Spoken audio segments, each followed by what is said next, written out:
Alô, amigos do Brasil! Estamos de volta! Chegamos para a primeira edição desse ano de 2021 do Bandeira Quadriculada, agora no nosso canal no YouTube. Sim, senhoras e senhores! Você aí que nos acompanha no nosso programa, agora tem o programa literalmente na nossa própria casa.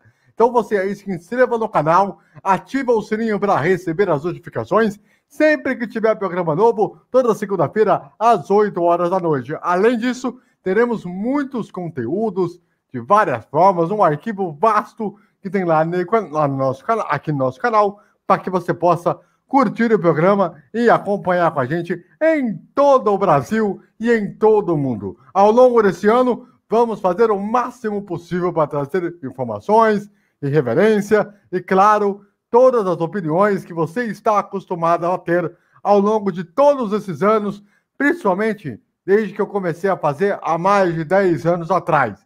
Por isso, esse programa de hoje é especial, porque nós vamos falar bastante assunto. Então vamos aos destaques desta edição. Hamilton e Mercedes. Será que nós teremos alguma renovação ou não? O que vai acontecer aí? Nós vamos falar no programa de hoje. Também tem a situação do Autódromo de Deodoro, que parece que não vai acontecer. E também nós tivemos as 24 horas de Daytona, que teve vitória brasileira. Nós vamos falar também desse programa. E tem um bastidor da televisão maravilhoso para esse programa de hoje. Aguardem e verá. No programa de hoje eu tenho essas pessoas que vocês veem na tela. Sim, senhoras e senhores. Nós temos aqui o César Augusto, o Fernando Botolazzo, o nosso querido Eduardo Couto e também o nosso querido Rafael Riso para trazer para você o melhor do seu programa para você em casa aí do outro lado deste Brasil. Vamos então com os destaques iniciais de cada um, começando com ele. Ele que está feliz, está alegre, está contente. Ainda mais, campeão da América. Alô, alô, Rafael Riso, tudo bem? Boa noite. Boa noite, André. Boa noite, Fer. Boa noite, César. Boa noite, Edu.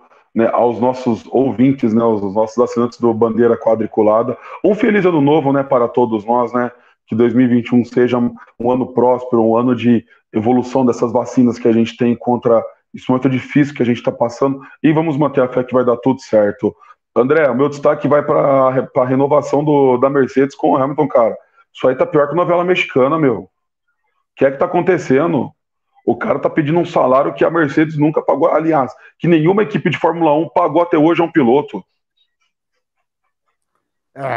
Essa questão ela vai ser bem polêmica, né?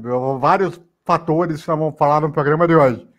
Meu caro Fernando Botolazzo, ele que criou um dos maiores quadros deste programa, ele que revolucionou a esse programa, vocês não têm noção. Ele está de volta nessa primeira edição desse ano. Seja bem-vindo de volta, Fernando. Um abraço para você. Abraço, abraço André, abraço Rafael, Edu, César, amigos aí que nos acompanham de casa. Feliz ano novo, gente, que esse ano seja maravilhoso e livre dessa praga que há quase um ano assola o Brasil. Não só o Brasil, o mundo. E, lógico, felicitar os palestrinos aqui da bancada, né, que desde sábado estão com sorrisos de orelha a orelha. Bom, quanto a meu destaque também é a renovação do Vettel com a Mercedes, que tá uma novela, né? Tá aquela música do Silvio Santos, não sei se vou ou se fico, não sei se fico ou se vou. E tem as 24 horas de Daytona, tem também um vasto. Aliás, tem muito conteúdo hoje, gente. É até difícil falar, mas o meu destaque também fica essa enrolação que o Hamilton está dando na Mercedes, ou a Mercedes está dando no Hamilton, nem eu sei. Muito bem, muito bem, muito bem. Bom, agora mais um participante desse programa, ele que é o nosso Lorde, que é como ele é chamado, né? Ele que costuma sempre botar algumas ponderações interessantes, mais do que a realeza inglesa. César Augusto, como é que vai, meu amigo? Que um abraço para você, feliz ano novo.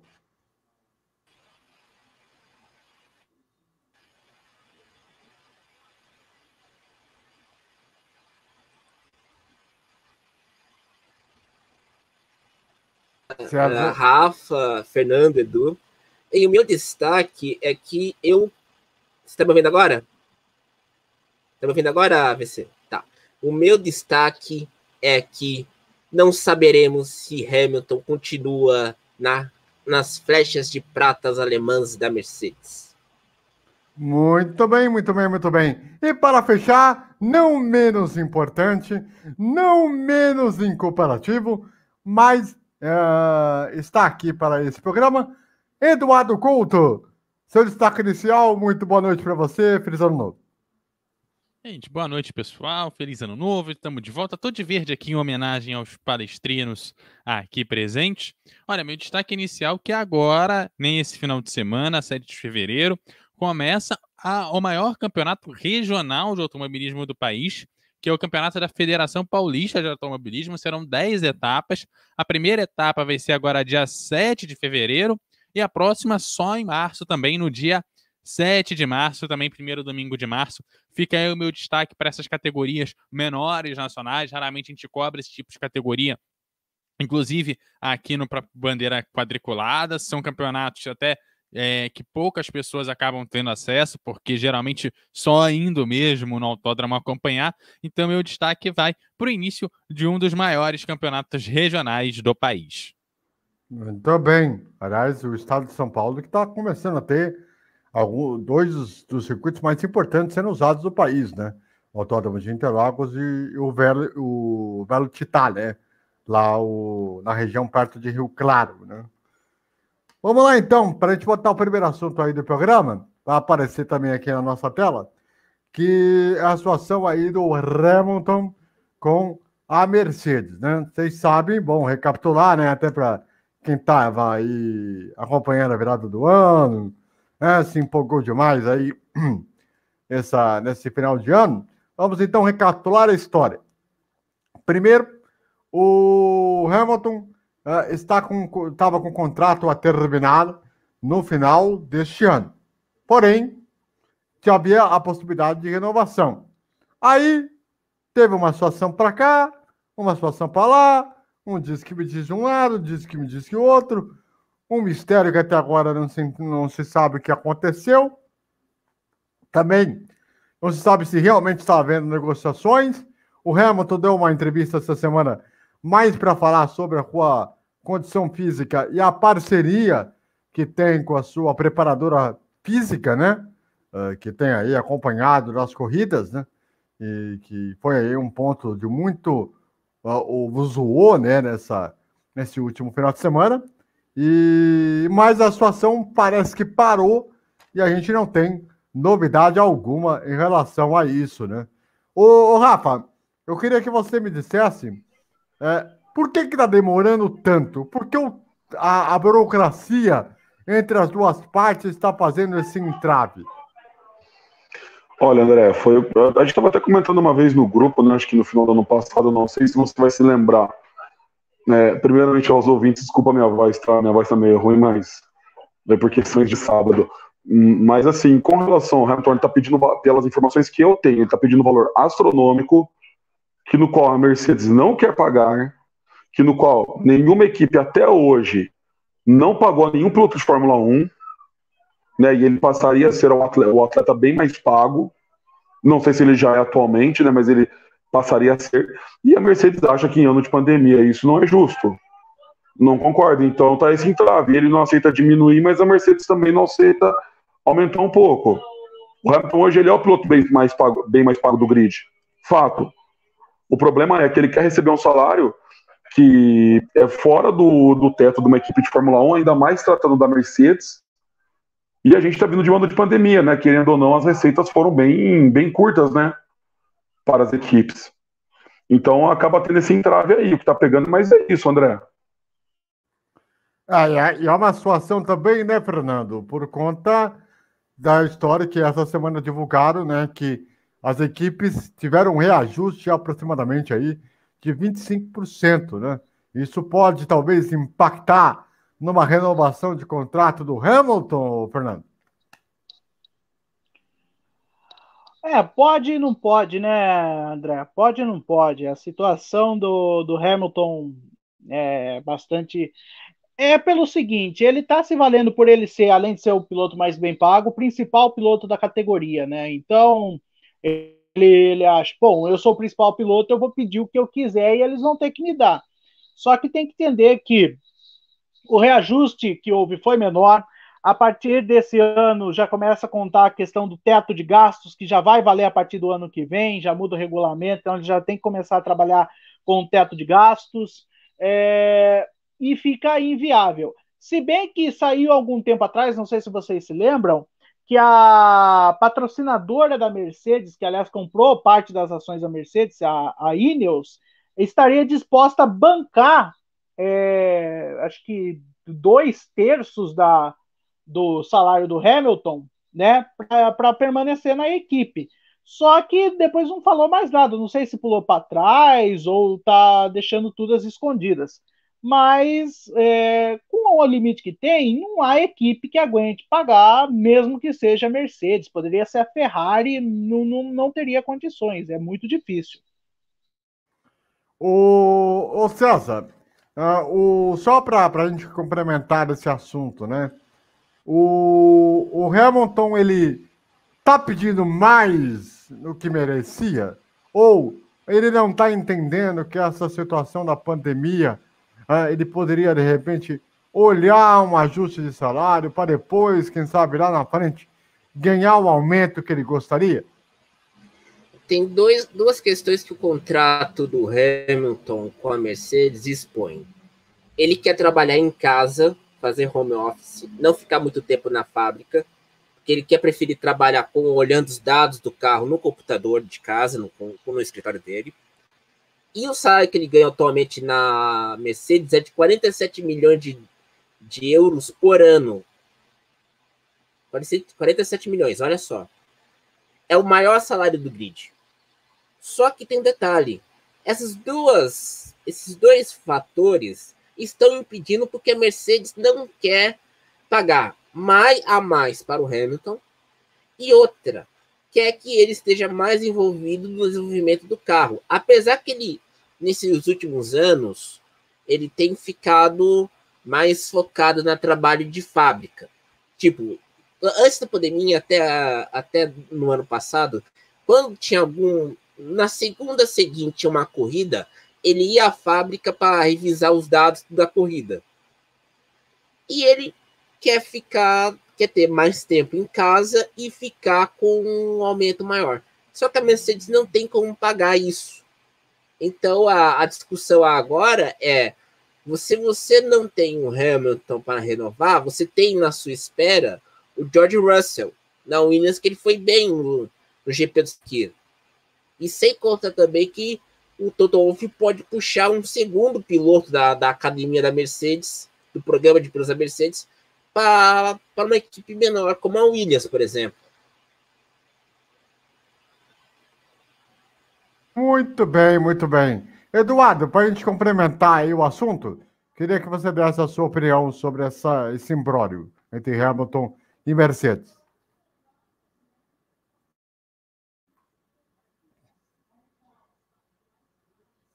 Realmente é uma situação bem complicada aí para a Mercedes. Desculpa aí, o microfone é desligado. Já estamos de volta.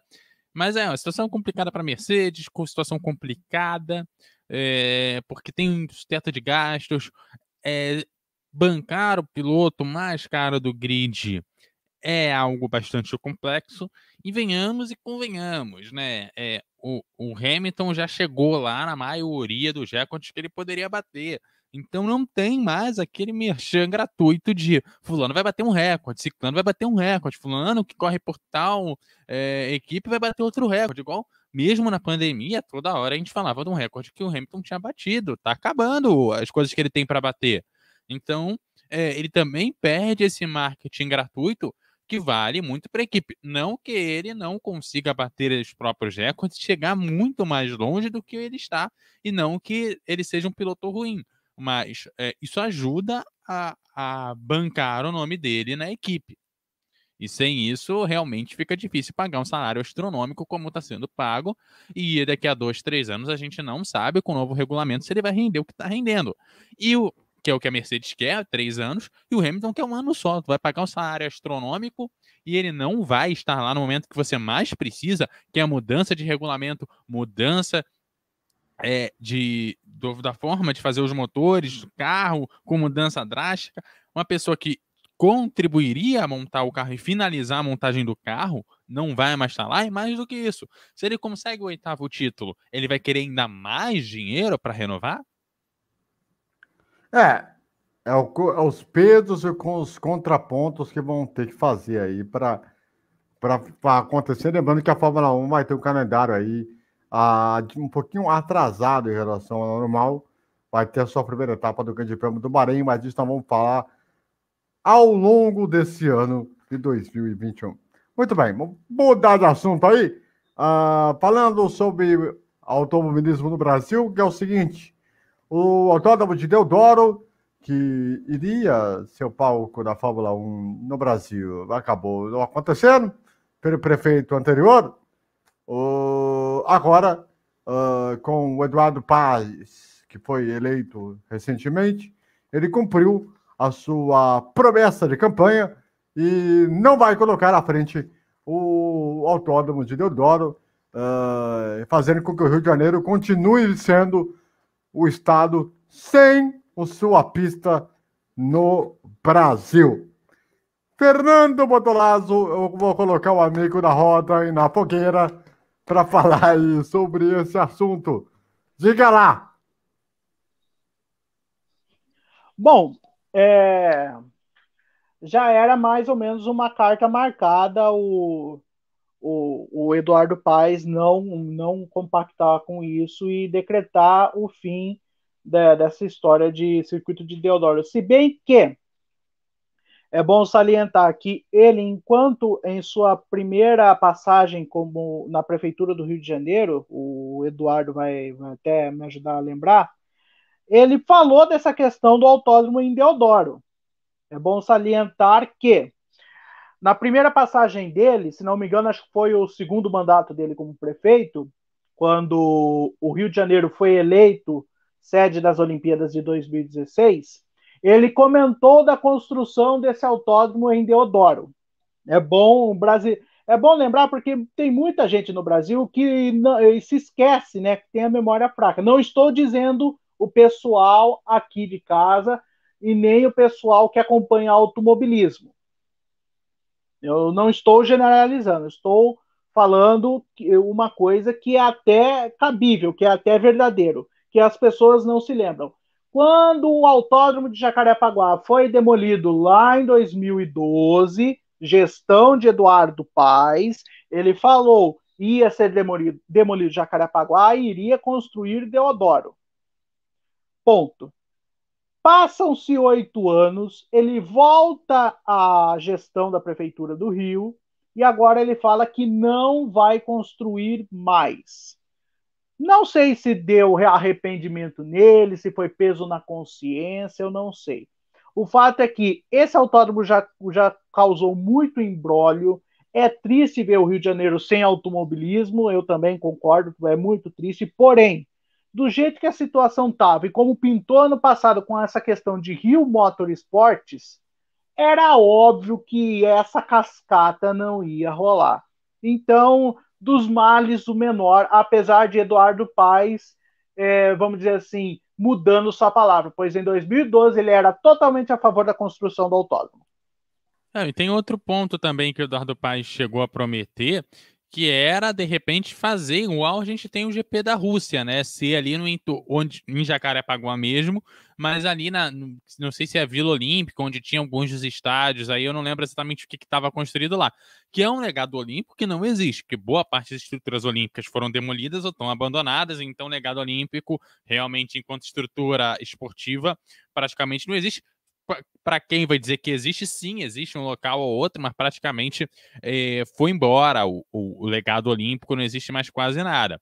Ele prometeu fazer em Deodoro, mas pouco tempo depois ele mandou essa de fazer igual o da Rússia também. Então, tem opções assim de espaços para você fazer um novo autódromo no Rio de Janeiro. Eu, inclusive, acho que poderia sair da cidade do Rio de Janeiro e poderia ir para lugares que talvez melhorassem ainda mais, já que o Jacarepaguá é longe, Deodoro também é pior ainda de você chegar, é no Rio, mas é longe. O Jacarepaguá até beleza, você ir do Galeão era relativamente perto, agora Deodoro é muito longe do aeroporto, né?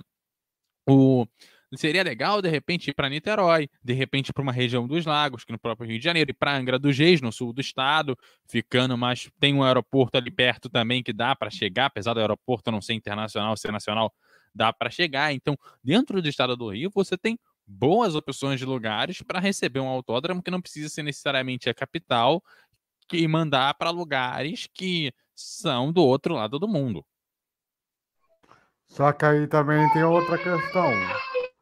Que é o fato de que você, quando você vai querer receber um evento internacional, os caras vão querer ir no quê? Nas cidades que são mais conhecidas pelos europeus. Então, também tem esse outro ponto também. Diga lá, Rafa. Então, André, mas só para pegar esse ponto aí, né, da questão de logística, concordo com o Eduardo plenamente, eu assino embaixo. Mas vamos ser sinceros, cá entre nós e também aos nossos ouvintes, aos nossos assinantes do canal, vai ser difícil tirar Interlagos da Fórmula 1. Vai ser difícil, tanto que o GP, acho que essa corrida agora do Brasil, se eu não me engano, não vai ser mais chamado de GP Brasil, vai ser chamado GP de São Paulo. O Fernando pode até me corrigir se eu estiver errado. A gente estava até comentando isso, acho que uns tempo atrás. Nós estávamos conversando sobre isso. Então, vai ser um pouco difícil de tirar, a não ser que tenha uma escassez no calendário, esse autódromo esteja pronto e devidamente avaliado e liberado pela FIA para ter as corridas de Fórmula 1, porque não adianta você construir um autódromo, você tem que passar pela certificação da FIA, vale lembrar que são 3 classificações. Classificação 1, não vou lembrar agora. Classificação é a Fórmula 1, classificação 2 é para a Fórmula 2 e monopostos menores, e classificação 3 é para competições FIA GT. GT3, se não me falha a memória. Então tem todo esse procedimento, essa burocracia por trás do autódromo. Poderia construir, mas eu acho que quem utilizaria mais era a Stock Car, seria um sul-americano de turismo, a própria Copa Truck. Mas para a Fórmula 1, hoje, eu acho muito difícil acontecer. Eu não vou dizer impossível, mas era dificílimo acontecer. Agora, se um dia tiver uma escassez, o Interlagos cair fora do calendário da Fórmula 1, que eu acho mais difícil ainda, aí poderia puxar essa corrida no Rio de Janeiro. O César, você quer falar alguma coisa sobre a situação de Teodoro? Quero sim. Eu faço uma seguinte observação. Agora no Brasil estão se construindo autódromos mesmo com a crise e tudo mais. Só que a gente tem que entender um detalhe. Se tivesse um autódromo no Rio de Janeiro, e aí eu acho que o Eduardo tá certo, é aproveitar, vamos dizer assim, as ruas do Rio de Janeiro. Não o sambódromo, não. Mas aproveitar, por exemplo, a vista de Ipanema, Copacabana, construir um paddock temporário para estrutura com as equipes, tudo mais. Só que o que me incomoda é que está se criando uma demagogia tanto a favor do autódromo no Rio de Janeiro. A gente lembra aqui, a gente até brigou, né, AVC? Eu briguei com você uma vez, quando saiu a notinha lá do Anselmo Góes no Globo, falando sobre usar o sambódromo para a corrida da Indy em 2020, no ano passado, e que não saiu do papel. Aí entra lá o Paes, chega para o povo carioca, falando, olha, eu vou preservar a floresta de Camboatá. Cara, o Rio de Janeiro tem espaços vazios e esses espaços não são usados para um autódromo. Pega o Parque Olímpico, dá uma reformada para virar um autódromo como Sochi, como bem o Eduardo e o Fernando devem ter citado. O próprio espaço do Rock in Rio, por exemplo, pode ser usado. Exato. Mas só para fazer uma pontuação. Assim, alternativa. Ô César, fazer uma pontuação. A cidade do Rock ela é bem afastada. Ela é bem afastada. Que o Eduardo falou. Eu não sei se por questões de logísticas era tão perto, mas a cidade do Rock é bem afastada. Aí é questão mais de logística.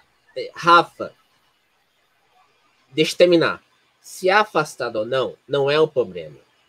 A questão é você ter um local onde você pode fazer o evento. Ser afastado ou não do centro, do aeroporto, é o menor dos problemas. Por exemplo, aqui no Brasil ainda não tem uma pista própria para corrida de MotoGP ou de Superbike, corrida de moto. Porque essas pistas exigem que você tenha brita e areia. Aqui no Brasil, as áreas de escape estão quase todas asfaltadas. E isso já causou mortes. Se eu fosse, vamos dizer assim, um político aqui tanto na Câmara Municipal do Rio ou de outro estado, além aqui de São Paulo, eu pediria ao prefeito que construísse uma pista que servisse tanto para Stock Car, corrida de GT, corrida de Fórmula 1, mas que tenha uma corrida de moto. Porque eu acho que seria uma boa ter uma corrida de moto aqui no Brasil. Com uma área de brita. Espera terminar aí, Fernando. Uma área de brita é essencial, porque diminui a velocidade do impacto do piloto em um acidente. E tivemos problemas com isso. Pode falar, Fernando. Só entrando nessa questão, César, tem 2 autódromos que um já está pronto e o outro está a caminho, que eu acho que se enquadram bem nesse perfil, que é o novo autódromo que vai ser construído em Cuiabá, né? Foi falado recentemente, e um que já está construído, aliás, perto aqui da minha cidade, daqui de Capivari, que é o Circuito Pan-Americano aqui em Elias Fausto, que é o novo campo de provas da Pirelli, que tem a recomendação, se não me engano, 2 da FIA. Se quiser, ela pode receber, sim, provas da Fórmula 2, da MotoGP e tudo mais. Ou seja, um campo de provas de uma empresa particular tem a recomendação para se ter corridas aqui, e em Cuiabá vai ser construído um autódromo também. Alternativas tem em outras cidades, só que fica nessa questão que não pode sair de Rio de Janeiro e São Paulo, e é isso que pega e é isso que atrasa. Concordo plenamente com o que o César falou e com o que o Rafa falou. E sobre essa Agora questão, vamos para as 20... Sobre essa questão Pode falar, de Cuiabá, sobre essa questão de Cuiabá, semana que vem nós vamos mostrar imagens aqui da pista para passar todas as informações para vocês. Fiquem ligados na semana que vem, hein? Para a gente falar sobre esse assunto. Bom, é o seguinte, final de semana nós tivemos aí as 24 horas de Daytona, que é uma das provas mais tradicionais do Endurance Mundial, e que, mais uma vez, o Brasil mostra a sua força, como já havia acontecido em 2018, como já havia acontecido em 2019, em 2020 também, algumas corridas do ano passado, e agora nas 24 horas de Daytona, o Hélio Castro Neves, sim, aquele que tinha sido prejudicado na corrida do ano passado, junto com o português, o nosso querido Albuquerque, acabou Felipe Albuquerque, rapaz. Exatamente. Ele conquistou aí esta vitória nas 24 horas de Daytona, que coloca o Hélio complementando praticamente tudo que ele ganhou, né? Ganhou aí as 500 milhas de Indianápolis, só faltou a Indy, né? O campeonato em si. O campeonato da IMSA ele já tinha ganhado aí, né? E agora ganha aí as 24 horas de Daytona, numa prova que aconteceu bastante coisa, foi muito calma. Eu queria que o César pudesse falasse pra gente um pouquinho do que foi essa loucura que é as 24 horas de Daytona no último final de semana. Olha, eu falo por mim. Eu fiz. A gente no Racing Life, que vocês conhecem, nós, os membros, combinamos de fazer a cobertura das 24 horas de Daytona. Antes, eu estava escalado para fazer a madrugada de sábado para domingo, 11 horas da noite até as 3 da manhã. Mas, o meu outro emprego, Rádio FT, seu Michel Corbacho chegou para mim pedindo que eu fizesse a final da Libertadores, porque ele ficaria com as menininhas dele, que são um par de gêmeas. E eu falei, tudo bem, eu fico com a Libertadores. Depois eu tive que combinar com o grande Ricardo Arcuri e o grande Emanuel Weiman, Thiago Santiago. Combinamos eu fazer o horário das 10, o stint das 10 da manhã até o meio-dia e o stint final das 2 da tarde até o final da transmissão, que foi às 6 horas. Só que quando tava. A gente não fez a final da Libertadores, né, VC? Por causa que teve problemas com o nosso chefe. Só que o que aconteceu? Sim. Eu fui dormir mais cedo. Fui dormir, era 9h30 da noite. Eu levantei às 2h30 da manhã.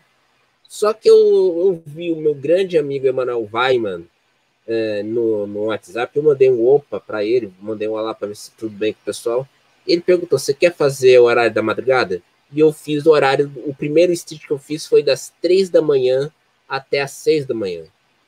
E foi legal, porque eu pude ver, por exemplo, a Chip Ganassi está muito bem com os Cadillacs, que é o primeiro ano dela com os protótipos DPI da Cadillac.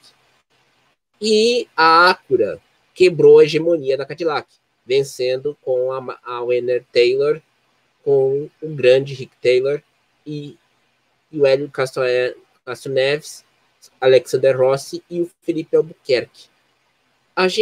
Eu fazer 3 stints em 3 horários diferentes foi um grande desafio para mim, porque permitiu que eu tivesse que me desdobrar, porque eu fiquei o domingo inteiro ocupado com a corrida. Então, eu ia ajudando o pessoal. E no stint da madrugada, a Chip Ganassi com um carro sem patrocínio, que tem que ser dito, com o Magnussen, o Scott Dixon e o Hunter van der Zand, foi muito bem. No horário das 10 até ao meio-dia, já tinha a disputa entre o Van der Zand e o Felipe Albuquerque. O Elinho não tinha entrado naquela oportunidade. E no último stint, teve o Rick Taylor e o Felipe Albuquerque sendo os fechadores. E eles foram sensacionais, porque a corrida foi decidida nos últimos minutos, quando o Cadillac do Van der Zand teve um estouro de pneu e nas 6 minutos finais, e a vitória foi consolidada para o Felipe Albuquerque, Hélio Castro Neves, Alexander Rossi e Rick Taylor, pela Wayne Shank. Eu acho que isso é um mérito. E é um mérito porque hoje eu estava no WhatsApp, é uma coisa de bastidor, eu fui ver como que estavam meus amigos lá do Races Life, e a gente comemorou, porque fizemos algo que, por exemplo, o grupo Disney não fez, e fizemos de maneira na íntegra uma transmissão de 25 horas em português, que acho que é um grande mérito que fiz na internet. Tanto que quem sugeriu essa pauta de falar sobre Daytona foi o grande Eduardo Couto, que está aqui entre nós, porque ele deve ter visto a ação do Races Life, né, Eduardo? Sim, positivo. Eu acompanho a transmissão dos amigos sempre que possível, e a Races Live está sempre fazendo essas coberturas, e é importante a gente chegar nisso em português também, porque muitas dessas corridas, às vezes, a gente tem a largada e a hora final, e olha lá, é o que a gente tem em TV aqui no Brasil, então é importante alguém que traga esse tipo de conteúdo para a gente. É aquilo também, né? A cultura da endurance, ele demora muito, né? As coisas do que vai acontecer e como é que vai acontecer, né? A próxima etapa aí do IMSA, você está vendo aqui na tela, será às 12 horas de Sebring, no próximo dia 13 de março. Não é Sebring, se pronuncia Sebring. E a grafia tá errada. Sebring, não é, o E não tem um acento agudo, AVC. O E não tem acento agudo, é Sebring. Ok. No inglês. Obrigado. Só queria fazer uma pergunta pro nosso querido Fernando. É o seguinte, a Endurance já virou realidade, Fernando? Na minha opinião, o Endurance já virou realidade para o Brasil já desde 2018, com a ida do do Felipe Nasser para a categoria, se eu não estiver enganado. Me corrija se eu estiver errado, mas foi 2018, estreou bem, foi conquistando vitórias, é o atual, não sei se ele ainda é o atual campeão da INSA, mas já é uma realidade e eu acho que Fernando, faz muito bem. Oi, pois não. O atual campeão da INSA é o Hélio Castro Neves, Rick Taylor e Felipe Albuquerque, quando no programa da Acura da Penske. Isso. Foi 2019 Felipe Nasser e ano passado o Hélio, é isso? Isso. Então, sim, já é uma realidade. Eu acho que o público brasileiro já está olhando o do automobilismo já está olhando com outros olhos a questão do Endurance. Quero parabenizar o César e todos os amigos da Racing's Life, o Emanuel, o Daniel, todo o pessoal lá que faz um trabalho. Vocês fazem um trabalho muito bonito, César, um trabalho muito bonito da Racing's Life. E eu só queria fazer uma pergunta só ao César, se a Supercars australiana, vocês vão fazer a transmissão dela esse ano, ou não? Vamos fazer um teste nesse ano sim, Fernando. Só que a gente precisa achar uma data. Porque quem quer fazer... vou falar aqui. Aqui todo mundo... Aqui no mundo da internet do esporte motor, sempre um rouba a ideia do outro. É igual o Rafinha Bastos e o Danilo Gentili roubando ideia de piada.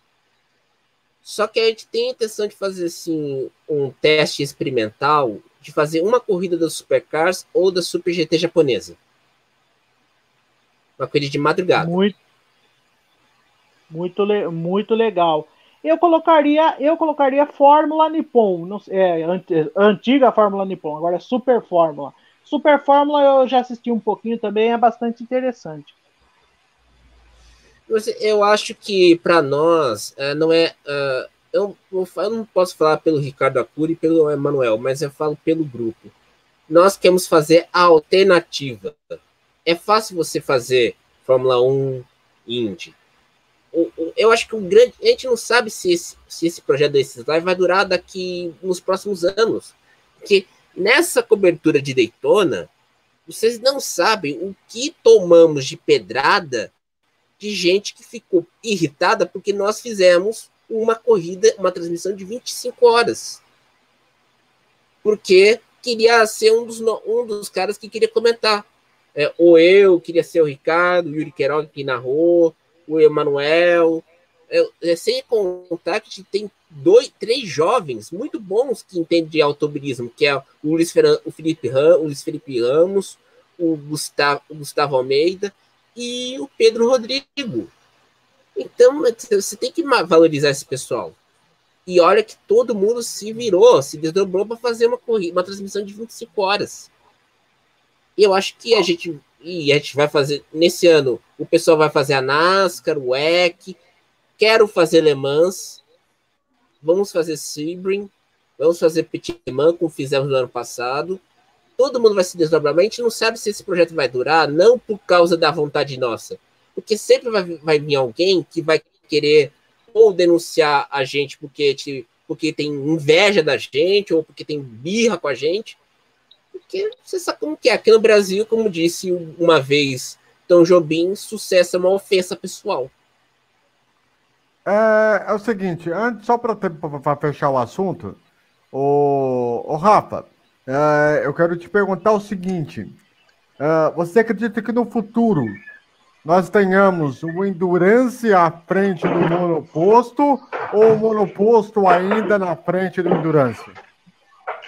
Vai depender muito como o automobilismo brasileiro vai reagir para engajar um piloto na Fórmula 1. Se não conseguir colocar um piloto na Fórmula 1 que não que só ande no fim do grid, que ande ali de um pelotão para frente, consiga um pódio, ainda o monoposto pode predominar. Mas eu acho que o Endurance está vindo numa curva alta para poder tomar essa parte do monoposto, para tomar a posição do monoposto. Já não é de hoje que a gente vem falando isso daí. Vale lembrar do Bruno Senna na Le Mans Series, Felipe Nasser, Hélio Castro Neves, que já não é de hoje que está correndo lá nos Estados Unidos da INSA. Né? Então a gente já está tendo já um histórico já de provas com vencedores e com excelentes resultados. Agora, pode falar, VC? Não, só para você encerrar o comentário, Bruno. Ah, tá. Então, vai depender muito como o automobilismo brasileiro vai engajar o piloto na Fórmula 1, entendeu? Porque hoje eu não consigo ver um piloto brasileiro na Fórmula 1 andando no pelotão da frente ou andando no pelotão intermediário. Então, eu acho que a curva da endurance está vindo alta para poder passar o mundo oposto. Muito bem, traz para cá. É o seguinte, agora Eduardo Couto, ele vem com o nosso querido bastidor da televisão, Brasil. Vai lá, meu caro Eduardo, chega mais.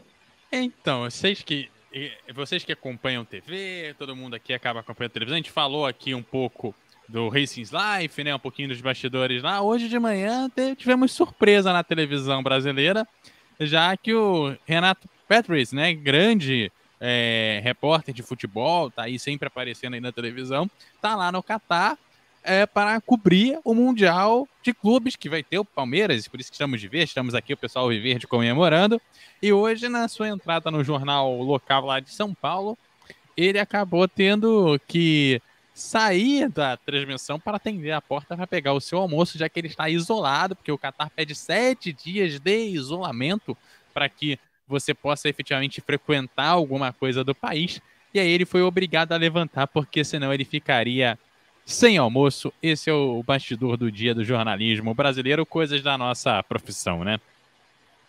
Aliás, eu queria aproveitar para mandar um abraço para o Theo José. Parabéns pelo trabalho feito na final da Libertadores. Um cara que teve Covid-19 durante aí quase 15 dias. Um dos caras que eu mais respeito na comunicação. Um cara que merece todos os esforços que ele fez para poder estar na final, fazer trabalho de fono, toda aquela coisa toda, para poder fazer aí a brilhante decisão que fez. É um grande vencedor desse ano de 2021, sem dúvida nenhuma. Um grande abraço para ele aí. E logo, logo ele vai estar aqui nesse programa, hein? Eles aguardem. Logo, logo ele vai estar aqui. Muito bem. Seguinte, garotinho. Estamos na hora final do programa, garotinho. Então vamos lá para os destaques finais aí de todo mundo. Primeiro começando aí com o nosso querido Eduardo Couto. Olha, meu destaque final vai aí para os brasileiros que vão vencendo aí diversas corridas. O Elinho foi o 6º campeão das 24 horas de Daytona. Então já estamos mais próximos dos 10 vencedores do que do primeiro vencedor. E que venham aí vitórias nos próximos anos, nas próximas provas, e que a gente efetivamente veja brasileiros crescendo. A gente está vendo que a gente ainda tem brasileiros que são competitivos, a gente só precisa dar a mídia necessária para eles, porque é o que falta. Não faltam brasileiros vencendo no automobilismo, falta uma mídia que dê abertura para eles. Muito bem, vem pra cá, Rafael Rizzo Maior! André, meu destaque final fica para essa renovação do Hamilton e da Mercedes, né, que a gente espere ter um desfecho positivo, né, daqui a algumas semanas, né, e acabar com isso daí. O Hamilton tem que se pôr no lugar dele também, né, tem que tomar um pouquinho de semancol e se dar conta de que a gente está num momento muito difícil hoje, o mundo está numa pandemia. Então, ele que tem um pouco de humildade e reduz o salário dele para poder cooperar com a equipe. Porque a Mercedes já está com planejamento de sair fora na Fórmula 1 daqui 2 ou 3 anos até. E tomara que ele não coopere para isso. Muito bem. Fernando Bodolazzo, seu destaque final. Bom, não tenho muitos assim destaques, só os parabéns ao Hélio Castro Neves, que venceu na INSA, né, tudo mais, venceu as 24 horas de Daytona, tal, assim. Mais espaço para os brasileiros em outras categorias, mas também a questão é o seguinte, que o automobilismo brasileiro, com esse novo autódromo em Cuiabá, em Elias Fausto, seja o começo de novos rumos, não só no automobilismo brasileiro, mas no automobilismo em geral. Assim. Grande abraço, gente. Muito bem. E para fechar, não menos importante, César Augusto. Meu destaque final por favor, pessoal, olhem o mundo fora, além da Fórmula 1. Olhem outras categorias. Muito bem. Eu queria aproveitar esse final de programa, vou pedir para trazer aqui para cá, que é o seguinte, no começo desse ano, de 2021, eu perdi uma das maiores amigas com quem me acompanhava no meu trabalho, na época do Web Rádio, durante 6 meses antes de ela estar em Lisboa, que a nossa querida e saudosa Pérez Amorim, que durante as férias do programa eu estava preparando para comentar um jogo, quando aconteceu a notícia da partida dela para o outro plano. Uma pessoa que eu sou muito grato pelos trabalhos que nós tivemos juntos ao longo do tempo, por ela ter me acompanhado durante muitos e muitos tempos nas redes sociais, uma pessoa que eu tenho uma gratidão muito grande. E esse programa de hoje, essa abertura da temporada 2021, eu dedico a toda a família da Pérez, o irmão, aos familiares, que todo mundo tenha força suficiente para superar esse momento difícil, porque perder um parente num momento desse, ainda mais tão jovem, com 35 anos de idade, não é brincadeira para ninguém. E todo mundo tem aí se cuidando bastante. E semana que vem nós estaremos de volta com mais uma edição do programa. É só o começo do ano, muita coisa pela frente. Se inscreva no canal, ative o sininho para receber as notificações. Um grande abraço e até mais.